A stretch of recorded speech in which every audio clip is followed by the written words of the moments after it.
Welcome back to Tuesdays with Tim, the podcast that touches on all things related to brain injuries among children and those impacted by my son, Luke. I am pleased to introduce two people on today's podcast. Emily Parks, who works with Team Luke for Minds. What's your title? I think it's Do It All, Miss Everything, MVP. Mm-hmm. Emily, what would you call your title?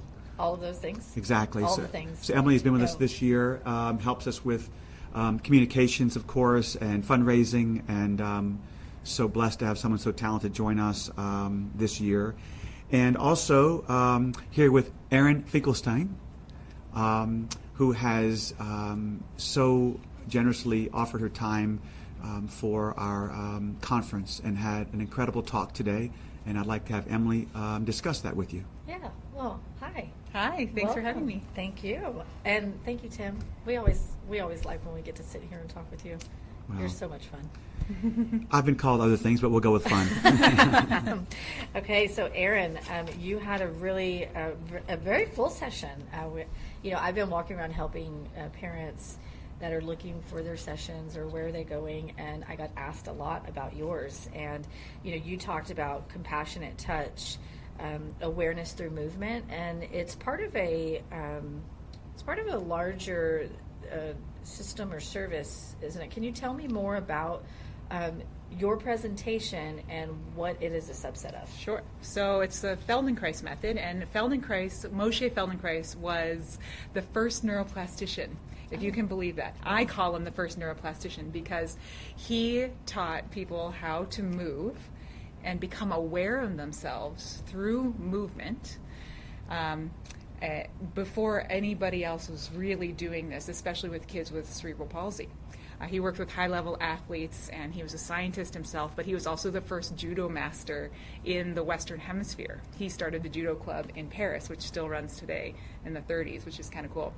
But he died in 1980, and so he really peaked before the scientific community caught up with, neuroplasticity is a real thing. So very interesting method, but it's really about connecting with your own nervous system and your own potential.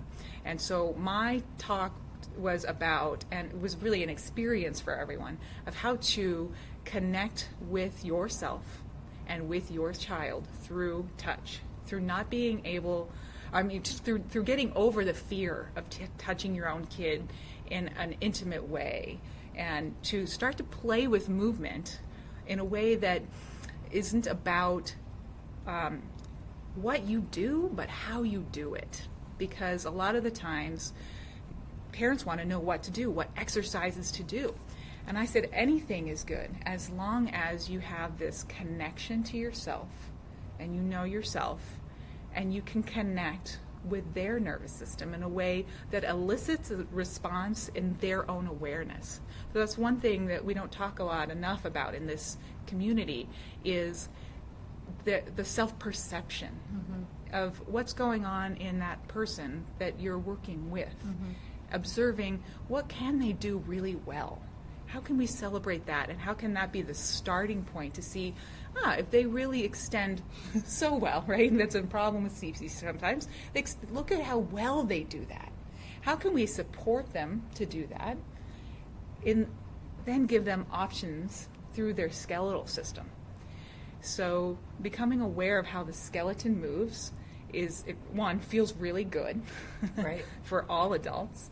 And when adults start to feel it in themselves, then they know what to elicit or the response in their child and how to get different movement patterns. So I think of movement as curvy roads. We can move north, south, east, and west, forwards, backwards, all these potential options in our skeletal system.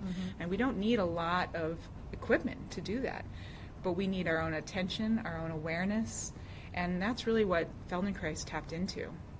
Yeah, he worked with people right after World War II to recover from the war, and he worked with scientists who were, uncomfortable in their bodies, and he had a knee injury himself.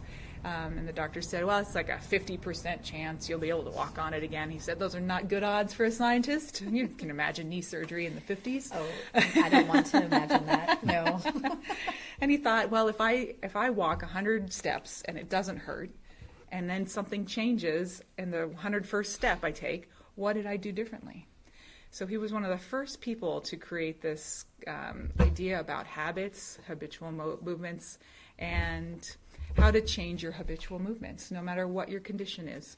So give me an example of, how a parent with a child with a brain injury what might be a typical situation?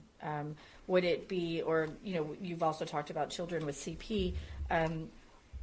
What are we looking at? Give me an example of how you would walk a parent through something like this. Well, let's try it together right now. So this is what I did yesterday. Okay. So what I want you to do is I just want you to interlace your hands. Okay. And I want you to take them apart.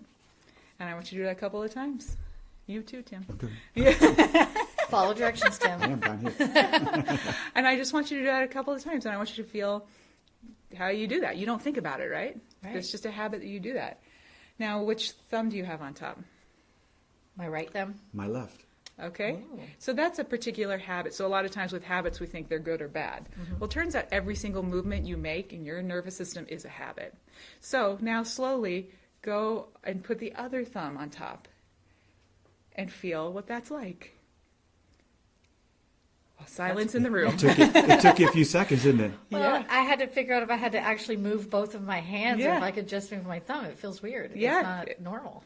So it's not normal for you because that's not your habit.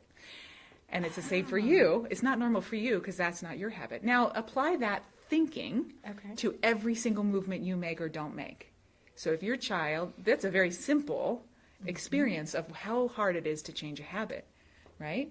But if you can't crawl or you're trying to roll over and you can't do that, and then you throw too much at the system, you can feel, oh gosh, if I tell you to do it as fast as you can and make it feel normal, that's going to be really hard for your system. So take your non-habitual way and do it really slowly.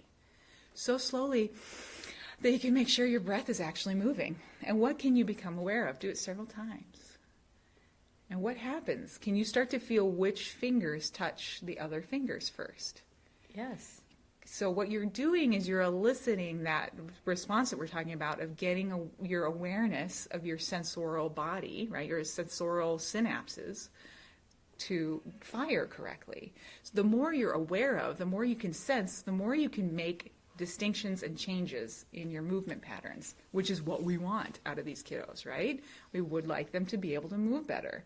But until they can sense that from within themselves, through this really slow process, we always say we go slow to go fast, but through this slow process, that's how you get to start to make distinctions.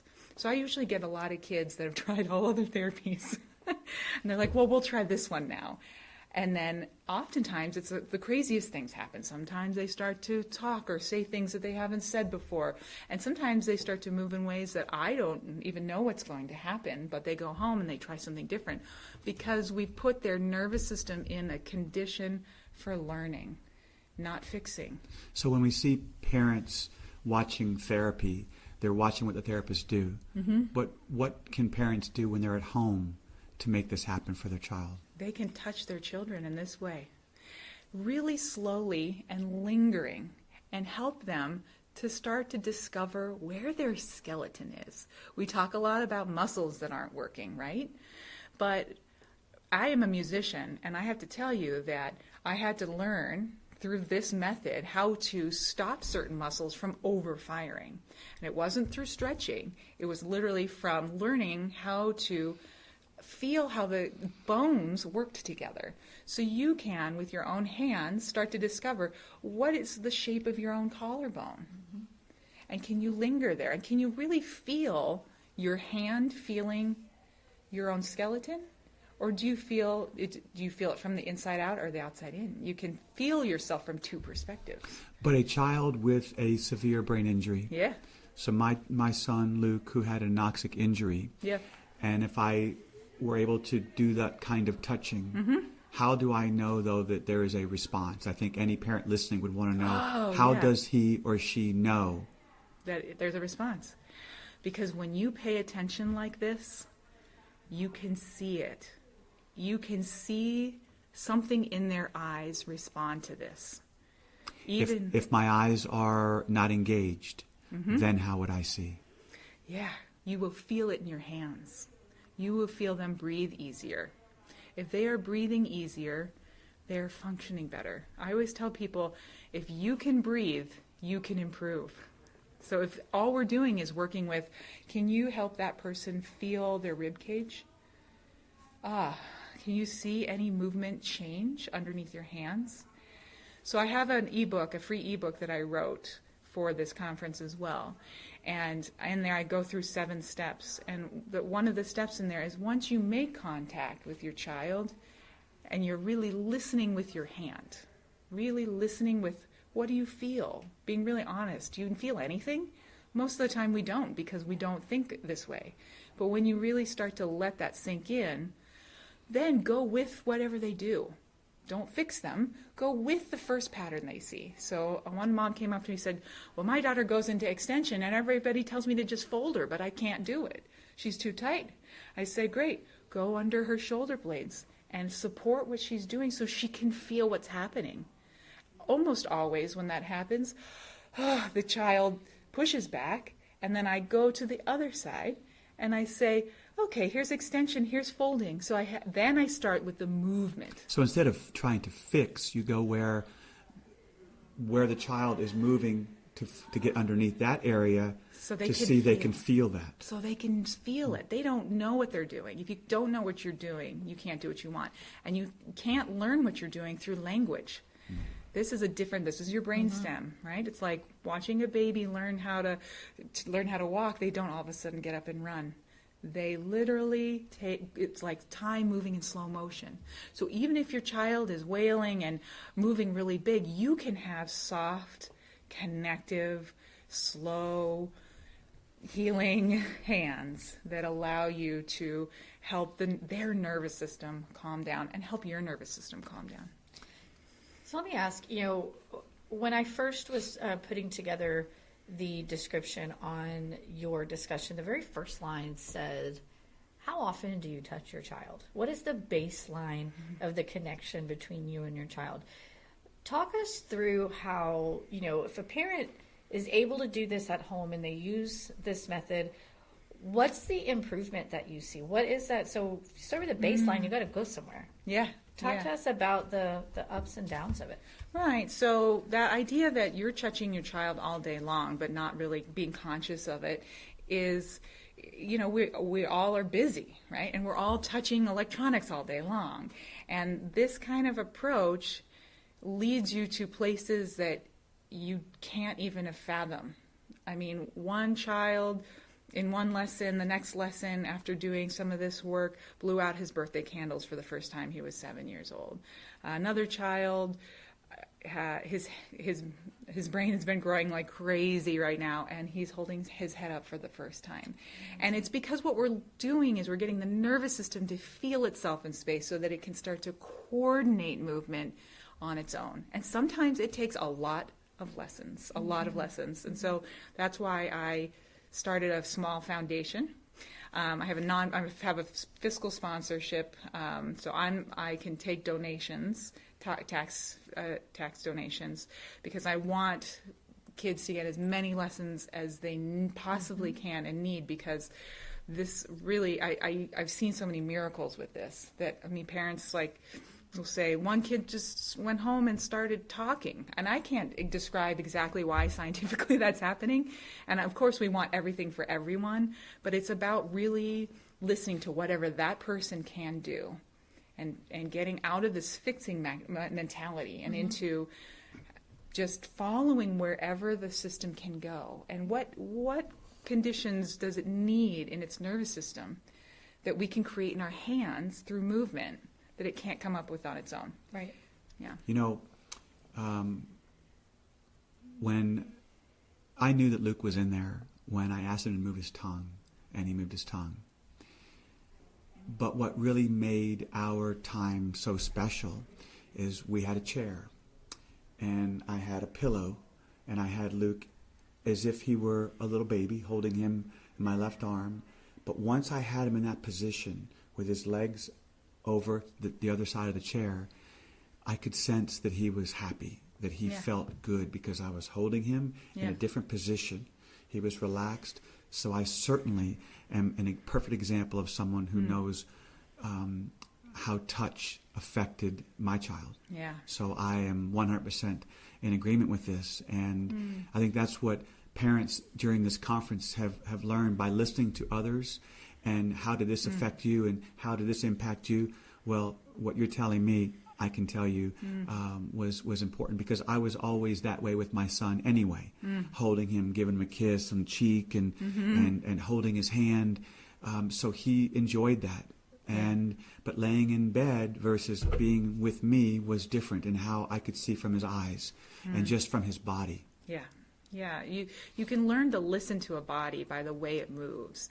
And Feldenkrais, it rhymes with ice. He married a pediatrician, so he studied and watched how babies learned how to move. And he consciously brought that into the adult realm through awareness through movement lessons, and that's how the verbally guided lessons are taught. And he left like over 500 lessons. Wow. Because he wanted to create as much variation in the nervous system as possible, because we have this incredible skeleton in us with so much potential, all of us do, but we need to be put in different orientations to gravity with different variations and different conditions to be able to sense these different items and these different ways of functioning.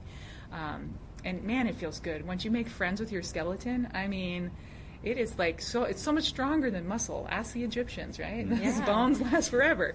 And I feel like I keep going back to this anytime that I have conversations with parents, or record a podcast, or I see there's the science side of it, right? There's the medical side of it, but there's this other holistic approach that the parent has to take care of the parent in order to be able to take care of the child. And even just sitting here where you were giving us the example with the hands, when you made me do it the other way, and then I had to slow myself down to make it even happen when you made me switch, it relaxed my body. So it almost feels like this is a benefit to the parent and the child. Absolutely. In two different ways. Absolutely.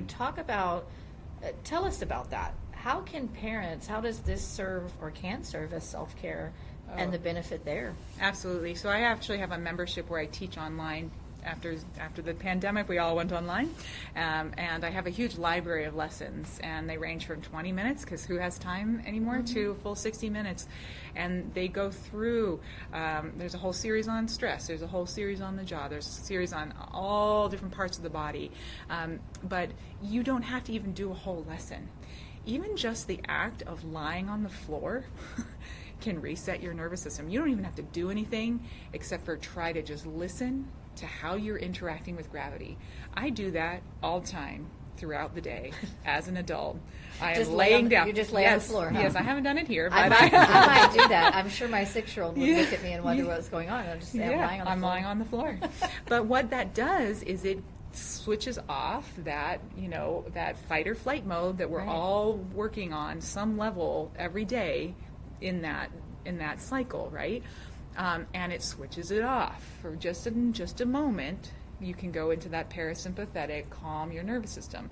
But I literally just teach people how to scan themselves. But you have to realize that Feldenkrais was a scientist. He was responsible for taking Marie Curie's material out of Paris when the Nazis invaded, and she's the only female who won 2 Nobel Peace Prize. Wow. So he took the scientific method, but then embodied it and taught people, the lay people with brain injuries, high-level athletes, how to embody themselves differently in gravity. So you talked about you have a free ebook that is part of the conference is going to be available. We're going to make sure that is available out to our folks. But you said it's got seven steps in it. Can you quickly kind of walk through those and give us an overview? Sure, if I can remember them. So the first is observing yourself. So what can you sense in yourself right now, globally? Okay, so that's that idea of doing a scan. But even sitting here right now, I'm aware of, I don't have my full foot on the floor. I'm kind of tilting my leg, and I feel more of the weight on one side of my foot. I can sense something about my pelvis. So it becomes a practice. So the second step is then to shift your attention, because that's a whole, building awareness is a skill. It's a skill you have to practice, but you also don't need any tools except for your own self. So then you shift your awareness to your hands and see what can you sense your hands. If you can't sense anything, which most of us can't anymore throughout our daily life because we're on electronics all day long, is do that interlacing. Okay, another thing you can do that I didn't teach but you can wave your hands sort of in a bell-like shape. And I do this all day long, and you can see I'm even like a little bumpy in my movements right now because I'm a little dehydrated. And, since this is audio and we can't say it, she looks like she's like casting a spell. Like she looks like a witch over a cauldron with her fingers, but very smooth and not, bringing your hand, wiggly. bringing the tips of your fingers together like a jellyfish. Yes. Okay, we call that the bell hand. So we teach, that's a whole lesson series in and of itself, but that's something that you can do to calm. The third is to then touch yourself. And you then listen with your hand. I had once had a very literal client who said, he said, what are you doing? As I was touching him on the table in a functional integration lesson. And I said, I'm listening with my hands. He was so literal. He sat up and he said, do you actually hear something? It was so funny. So talking about listening is really, what do you sense? What can you start to feel? So we're always talking about coordinating thinking, sensing, moving, and feeling. And when you change one of those pieces of the pie, something else has to change. And then, so you can then take your hand to your child. So there's a lot before. This is a little bit of a practice, right? To then take that kind of touch to your child and just listen to them. Don't do anything. Don't fix anything. Just find a place where they like to be touched. Everybody knows the spots. Even with children that I've recently working with a little girl, a toddler, nobody can touch her except for people in her own family. And she let me touch her for a whole hour on the table. Wow. And it's because I met her first. Her mom said she only likes to be touched on her feet. And I said, great, we're gonna go right there. And so we played with her feet. Then the next thing is to go with their movements first. When they are going into that pattern or some reflex that you don't like or they don't like, well, you know what it's like to try to get them out of it. It doesn't work, and it pisses them off more. Excuse me, sorry. That's but okay. Right, it makes real them mad. Here. This is yeah, real talk. okay, all right. So oftentimes you help them go into it more, support what they're doing, so then they can change. Okay, that's for like a more of a reflexive pattern.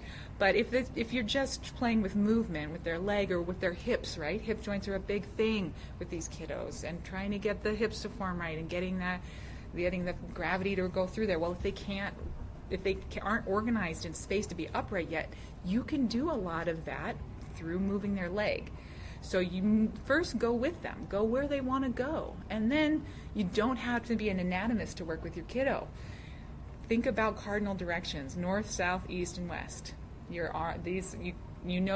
hips are a ball joint. They can go in all sorts of directions. Top of the arm is a ball joint. That doesn't mean your kid can do that, but you might be able to find like a curvy road. Like, how slow could you go to see, okay, if they like to go here, let's call it north, but they don't like to go east, can we find, is northeast is a possibility? And if you go slow enough, those tissues say, you're listening to me. You can also use constraints and variations. So you can do a movement pattern, then you can go another place in the skeleton and see, can these two places come together a little bit? And I'm talking, this is the lightest kind of touch, but when you start to feel how force can move through your skeleton, like it's a miraculous feeling, I have to say. I blow people's mind all the time with it. And every time I get a Feldenkrais lesson, I've been doing this for 16 years, I'm like, this feels so amazing. I should do this for a living. Every time. So those that are listening are wondering, how Yeah. can I learn more about you? Where can I find the information online? Yeah, soundmovementservices.com or erinfinkelstein.com. Sometimes it's hard to spell, but that'll take you to the same place. But Sound Movement Services on any of my social media, I'm on all of that. Instagram's probably the most common. We also have her linked through our Facebook page as a presenter. Our conference page on the website has we will have a recording of your Great. session Great. linked with, your bio, your information, and we'll Great. make sure that we've got some connections Wonderful. there. So, lots of ways to find her outside of Google. So, Great. Erin, thank you so much. Oh, thank you. It was enlightening for us as Great. well, and I know Great. for those that are listening. So thank you for your support. Thank you for speaking at our conference, Oh. and we look forward to seeing you next year. Thanks for doing all of Thank this. you so It's been much. Amazing.